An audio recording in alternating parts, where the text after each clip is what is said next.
If you can write a thank you note, you will go far. A thank you note, especially received in the mail, can be an unforgettable experience. Today, I'm writing a thank you note to my mother-in-law, Valerie, for a box of delightful candy she mailed our family. Okay, first a few baseline thoughts on sending a handwritten note. This stationery should leave a message all its own. I am using, since I live in the great state of Virginia, the Old Dominion, I am going to send this lovely card from Appalachia Press. It says Virginia on it. Isn't that glorious? It is a beautifully letterpressed card. Oh, it's got this texture to it, like you can just feel the cotton fibers reach out and give you a hug. This is just tremendous. So I've got my card. Now, in terms of pens, I've got a few thoughts on those as well. This pen saw me through my 5th grade year. It's a Parker pen. It's got sort of this southwestern style to it, which I thought was so cutting edge in my youth. I have Le Pen, oddly enough from Japan. And this is nice. It's a felt tip marker, pen, felt tip pen. And it's this lovely, deep, sort of subdued turquoise. Nothing too flashy or shocking. It's so slender and it's a real joy to write with. And it carries quite well. Next, I have another pen that carries quite well. The J. Herbin. Oh, look at that. It's just tiny. This is a fountain pen. All of these are, except for Le Pen. Then, oh, this travels nicely. This is my Coeco Sport. Look at this, it unscrews. So this is ideal for carrying it with you because you know the top's not going to pop off and ruin your day. Oh, look at that. Ready to sign a check or two. Woo! Next, ooh, pen and ink sketch. This must have come with a set. Nice to have. It's not my favorite because I don't even remember where I got it from. However, if you have an odd color that you like to bring into your mix, this is excellent. Oh, this is striking. This is Muji, that Japanese design store that sells lifestyle home items. Very nice, nice weight to it. Ooh, beautiful. Last but not least, my Lammy. I don't know if it's Lamy or Lammy, but it's Lammy to me. And I love this. This has this fetching, sporty little metal piece that flips off. Oh, I loaded this up with a deep turquoise as well. It's sharp looking, it's acrylic, it's easy. You want to have your end game in mind. When you put a stamp on this, you want it to really count. So, I brought my stamp collection. Let's see what we've got. Ooh, I'm going to spare you a play-by-play on my stamps. But you should know, I've been collecting for years. My stamps all have the perfect note that they will accompany. My mother-in-law is quite elegant, so it was between the jack-o'-lanterns and flowers, and I think my mother-in-law would appreciate the flowers, so I'm going to choose one of the more delicate, lighter colors. I think she's really just going to love this.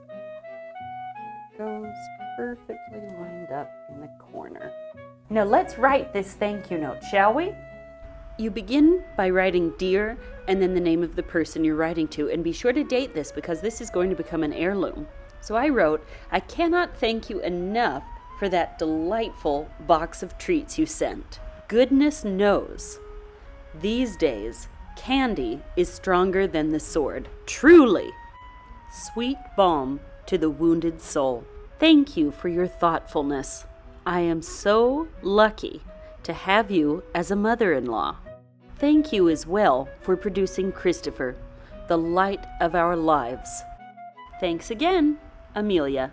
Now be sure to very clearly write the address on the envelope so that the letter will actually get there, and do the same with your return address, just in case. Speaking of thank you notes, you're going to be getting quite a few for this homemade vanilla bourbon extract. It's never too soon to start thinking about the holidays, and you'll need to start thinking fast if you're going to make this as a holiday gift, because when you make an extract, it has to sit for 8 weeks in a dark place. And then every 2 to 3 days, you have to shake it and then put it back so that the goodness and the flavor can be extracted from the vanilla beans. Once you make your extract, you are going to store it in a cool, dark place. Okay, so this is not something that's going to sit outside on your porch. It needs to be cool and it needs to be dark. Every 2 to 3 days, you are going to shake it and then put it away. Then come back and do the same thing every 2 to 3 days for 8 weeks. Now, the optimal flavor for extract, when it's going to be as extracted as can be, is 6 months. So it's ready at 2 months, but it's going to be even better at 6 months. So this is something that you will want to make ahead of time if you're giving this as a gift, for example, because the holidays are coming up. When making your own extract, first you have to consider what kind of vanilla beans you're going to use. There's Tahitian, Madagascar, or Mexican, each with their own little distinct nuances. I am using Tahitian vanilla. And since vanilla extract has only 2 ingredients, your only other consideration is what type of alcohol to use. The most popular and best are vodka, rum, brandy, or bourbon. I am using bourbon for this batch, but vodka is generally the most frequently used because it has a neutral flavor. Your homemade extract is going to be so much better than what you can buy at the store, which is using water and an alcohol that is not 80 proof. Plus, you can easily make vanilla that is double fold instead of single fold. Most vanilla extracts that are store-bought are single fold, which means there are 13 ounces of beans per gallon, whereas a double fold vanilla yields a much more potent, rich flavor, and that has 23 ounces of vanilla beans per gallon. Enough with the mathematics. Let's make the best vanilla bourbon of our lives. First, I'm going to unpackage my 1/4 pound of pure Tahitian grade B vanilla beans. Now, grade B is important because they have less water in them, they're more rigid, and they're ideal for extracts. Next, I'm going to slice them lengthwise. You can also chop them, but slicing lengthwise just looks more pleasing aesthetically, especially if you ultimately want to put the bean in the bottle of extract. It just looks really elegant to have a long sliver of vanilla. Now I'm taking my bottle of bourbon and I'm dumping out the bourbon because I'm not sure exactly how much space the vanilla beans are going to take up. So I'm going to put the vanilla beans into the bottle, and then I'm going to pour as much of the bourbon back into the bottle as I can, where it will rest for 2 months. This process is not particularly challenging. It's just not something that you can do spur of the moment if you, say, are looking for vanilla extract this afternoon and you want it now. And as you use the vanilla extract, you can continue to add more alcohol into the bottle. And then as the alcohol level goes down, you can add in a few more vanilla beans. It's like the never-ending story in extract form. Now that your extract has been mixed, you'll store it in a cool, dark place and shake it like this every 2 to 3 days. And at 2 months it will be ready, but at 6 months the flavor will be even more enhanced. The flavor of this vanilla extract is just unbelievably delicious. This makes a phenomenal gift, and you're going to save yourself so much money in the long run, not spending a fortune on those tiny bottles of extract that have inferior ingredients. All this vanilla extract talk is making me hungry for a baked good. I am doing a chocolate chip cookie crawl around 9 popular fast food restaurants. We're going to try Panera, KFC, Starbucks, Chick-fil-A, Wendy's, McDonald's, Subway, Arby's, and Jersey Mike's. Yes, the sandwich place. So let's dig in. We're going to start with Panera's. Now, something interesting about Panera's is that their cookie has not just semi-sweet, but milk chocolate flakes in there as well. Who knew? This smells good. Now, the man at the window told me that they do not use preservatives, and that if he had known that I was doing a cookie competition, he would have invited me in and had me pick one fresh out of the oven. That went a long way. Oh, it breaks apart nicely. Oh, and it actually smells fresh and good. Smells good. And look, check out the chocolate.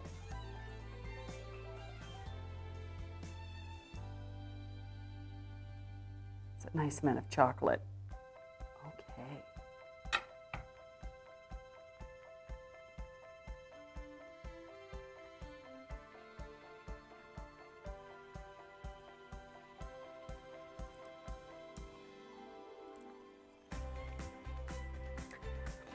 This is very tasty. Now, the outside is very chewy, as is the inside. There's very little textural difference. The whole cookie is just chewy. Chocolate, fine. It's fine. Ooh, Panera, we've got a contender. KFC, you're up next. Oh, now this came out of a little plastic bag. Dear.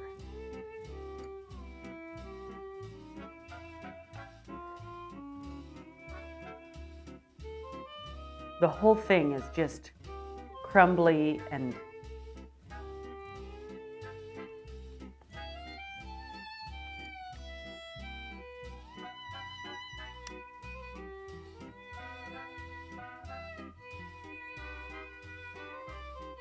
I'm not sure that this was ever made for human consumption. Disgusting! Disgusting! I won't eat it. I'm not even going to waste the 19 calories. Ugh! Moving on to something a little more promising. Starbucks. Ooh, look at that nice rippled effect. There's the back of the chocolate chip cookie. Okay. Feels pretty chewy all the way around. Oh, and it looks darker. There is a darker look to this. This has a lot more air in it. You can look at the bottom and see those little air pockets. That means it's had the opportunity to dry out much sooner. Okay, here we go.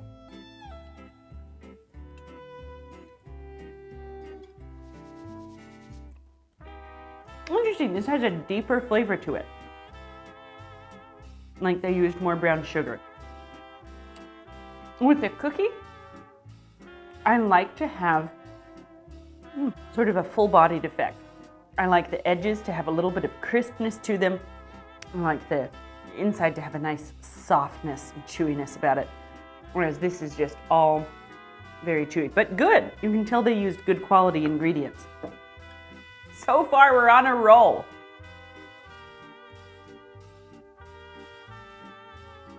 Moving on to Chick-fil-A. Chick-fil-A is weighty. If a thief were to grab your bag and you were to take this cookie and really launch it at them, I think the thief would be genuinely annoyed. Oh my goodness. Okay, so there are some promising chocolate chunks in this and oats. And I've had this before, so I know that there aren't nuts in this, but oh, if there were nuts. I would be nuts about this cookie. There we go. There's the back. Here's the front. Oh, delicate. That's a lot of chocolate. A lot of chocolate chunks. That is a dense cookie. It's good. It's chewy. The flavor isn't amazing, but this is a darn good cookie. Chick-fil-A should be very proud of themselves. There's not, and this is just a very dense oatmeal cookie. There's not really any nice crisp caramelization to the outside. It's a very soft cookie, slightly tougher at the edges. It's a solid cookie. Well done, Chick-fil-A. Moving on to Wendy's, where the cookies are quite large. And it looks like they've got some chocolate chunks going on in here. Oh, look at the bottom of this. You can tell this is nice and dense, not a lot of huge air pockets at the bottom. So this is going to be a more moist cookie. I can feel it. Oh, chewy, chewy. Arr! It's a Star Wars joke. It's a Star Wars joke. It's very chewy. It doesn't have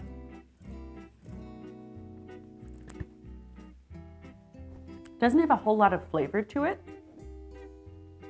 Moving on to McDonald's. McDonald's has very small cookies. Now these look promising. Oh my. It has a nice, not quite crunchy, but thicker edge. The inside of the cookie very moist. McDonald's? I wasn't prepared for this. This is a darn good cookie. Unbelievable. It's a very sweet cookie. Tastes like it's almost got some sort of a honey or something really sugar spiked. Okay, next we're going to Subway. It smells like a carnival. It also kind of smells like their shop. The uniform brown color. This is a very greasy cookie, and I don't say that disparagingly. You know, grease has its place.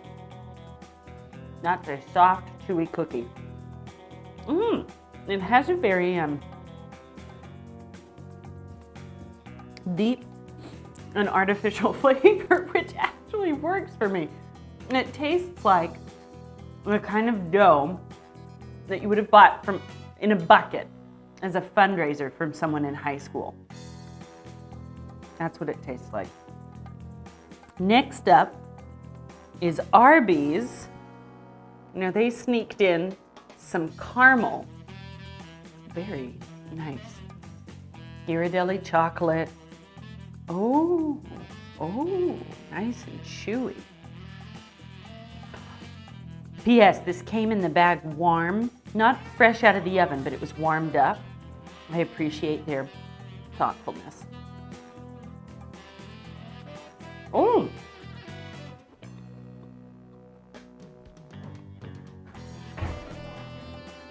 There is sea salt sprinkled on top of this. Arby's, I'm so surprised. I didn't know you had it in you. Very lovely texture. This is a darn good cookie.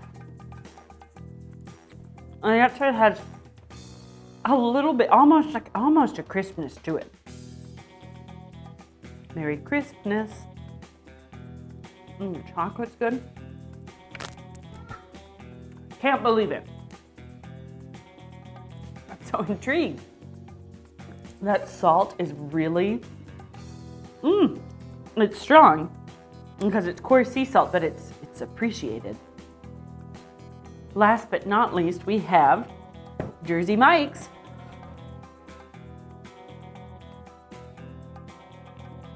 Now this is interesting. It smells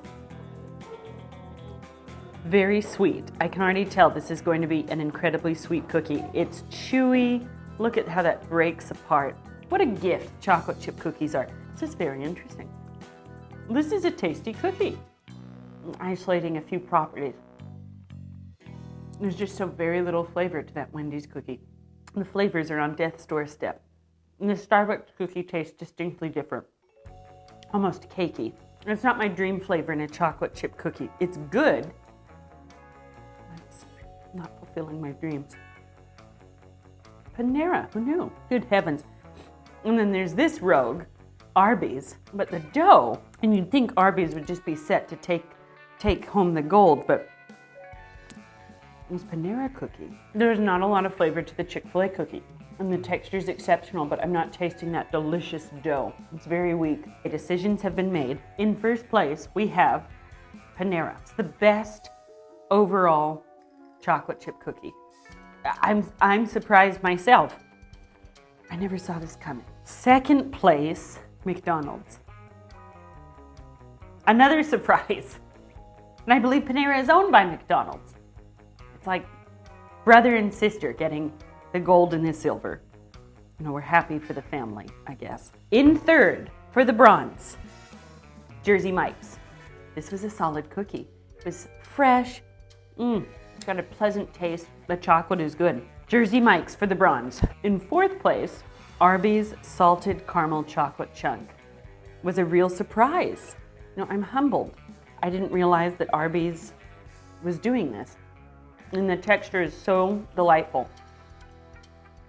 The caramel that's hit the bottom of the cookie, that touched the pan, really heated up and has this nice caramelized, chewy, in some places almost crunchy, almost texture, but the dough flavor, it's got this aftertaste that kept it from getting on a podium. Fifth place would be Chick-fil-A.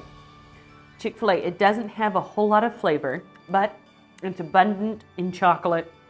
It's the only one with oats, which is interesting. Tastes almost homemade, but again, there's this bland flavor that sinks in once the initial high has dropped. So I know this is going to hurt some feelings, and I apologize for that, but I have to live my truth. And the truth is that the next best cookie is Subway. Yes, it's wildly artificial tasting. No, I don't know how they did that. And yeah, if I want a road trip, I wanted to feel a little bit of nostalgia, I'd get one of these at Subway. It's fun. It's a childhood flavor. That's what I'm going with. Next up, we have Starbucks. Starbucks, you did your best. It's got a little too much air mixed in there, and so it's surprisingly cakey and yet dry, but also chewy. A little bit too much brown sugar. An interesting take on the iconic classic, but not that great. Next up, in 8th place, we have Wendy's. I'm not even going to bother taking another bite of this because I know one more bite is not going to reel in the flavor. It's just not happening. In dead last, 9th, is the abomination of KFC. That cookie was so foul.